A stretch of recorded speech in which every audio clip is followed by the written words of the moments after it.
ایک بار حضرت موسیٰ علیہ نبینا علیہ السلام کا دور تھا، بارش نہیں ہو رہی تھی۔ حضرت موسیٰ علیہ السلام کی قوم نے یہ فیصلہ کیا کہ ایک میدان میں چلتے ہیں اور جا کر مل کر دعا کرتے ہیں۔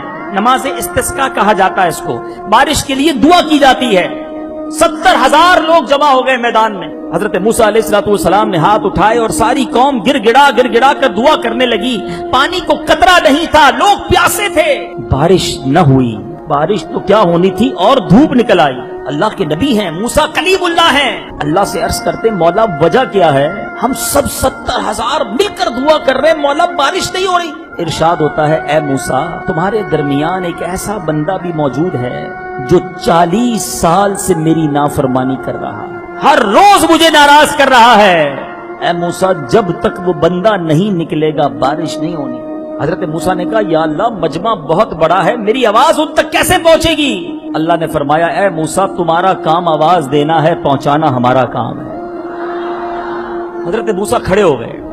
آپ نے کہا اے وہ شخص جو 40 سال سے رب کی نافرمانی کر رہا ہے، ہمارے مجمع سے نکل جا، تیری وجہ سے ہم پر آج بارش نہیں ہو رہی۔ اب وہ گناہگار شخص گھبرا گیا، دائیں دیکھا، اس نے بائیں دیکھا، وہ سوچنے لگا شاید کوئی اور کھڑا ہو جائے گا، کوئی نکل جائے گا، کوئی نہیں نکلا، کوئی کھڑا نہیں ہوا۔ وہ سمجھ گیا کہ بات میری ہو رہی، کیونکہ اس کو تو معلوم تھا نا کہ میں 40 سال سے اللہ کو ناراض کر رہا ہوں۔ اب اس نے کہا اگر آج میں کھڑا ہو گیا تو سارے مجمع کو پتا چل جائے گا کہ میں ہی وہ شخص ہوں جو 40 سال سے اللہ کی نافرمانی کر رہا ہوں۔ اب سنو اس بندے نے کیا کیا۔ توبہ کتنی آسان ہے، اللہ کو توبہ کتنی پسند ہے، غور سے سنو۔ اس نے چادر میں اپنا منہ ڈالا اور اللہ سے کہتا یا اللہ آج بچا لے، اے اللہ آج اگر میں کھڑا ہو گیا تو سب کو پتا چل جائے گا کہ میں ہی وہ گناہگار ہوں جو تجھے 40 سال سے ناراض کر رہا ہے۔ اے اللہ آج رسوا ہو جاؤں گا، آج ذلیل ہو جاؤں گا، مالک تجھ سے وعدہ کرتا ہوں آج کے بعد تیری نافرمانی نہیں کروں گا، مگر اللہ آج بچا لے، آج ذلیل ہونے سے بچا لے۔ دل سے پکارا اپنے مالک کو مولا آج بچا لے۔ اچانک بادل آنا شروع ہو جاتے ہیں اور موسلا دھار بارش ہونا شروع ہو جاتی ہے۔ حضرت موسیٰ نے عرض کی مولا بارش کیسے ہو گئی؟ ابھی تک تو وہ بندہ نکلا ہی نہیں، یا اللہ کوئی ہمارے مجمع سے باہر نہیں نکلا۔ ارشاد باری ہوتا ہے اے موسیٰ اس بندے نے مجھ سے دوستی کر لی ہے، میں نے اسی کے سبب بارش برسا دی ہے۔ حضرت موسیٰ عرض کرتے مولا اب تو مجھے اس بندے سے ملا دے جو تیرا دوست بن گیا ہے، اے اللہ جو تیرے قریب آ گیا، جس کے سبب تو نے بارش برسائی، میں اس سے ملنا چاہتا ہوں۔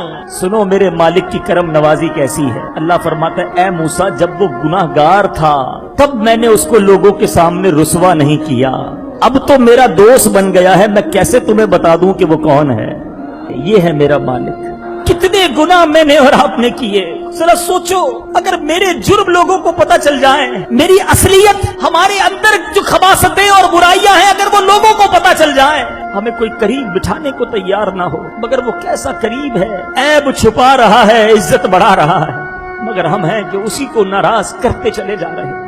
کہ جو بھی ہم اچھے برے اعمال کر رہے ہیں قیامت کے دن اللہ کے حضور حاضر ہوں گے ہم، اور ایک ایک عمل نامہ اعمال میں تولا جائے گا۔ زمین بھی گواہی دے گی، اپنے اعضائے بدنیاں گواہی بھی دیں گے، فرشتے بھی گواہی دیں گے، اور نامہ اعمال میں بھی لکھا ہوگا آدمی کی نیکیوں اور گناہوں کے 4 گواہ ہوں گے، لیکن اگر کسی نے گناہ کے بعد توبہ کی اللہ 4 گواہیاں مٹا ڈالے گا، نامہ اعمال سے بھی حذف کر دیا جائے گا، فرشتوں کی یادداشت سے بھی ختم ہو جائے گا، جس زمین پہ جرم کیا وہ زمین بھی بھول جائے گی، اور اعضائے بدنیاں سے بھی محو کر دیا جائے گا۔ تو گناہ کے بعد سچی توبہ انسان کو ایسے کر دیتی ہے جیسے ابھی ماں کے پیٹ سے جنم لیا ہو۔ اس ویڈیو کو شیئر ضرور کیجئے، ہو سکتا ہے آپ کے ایک شیئر سے یہ بات کسی کے دل میں اتر جائے۔ جزاک اللہ۔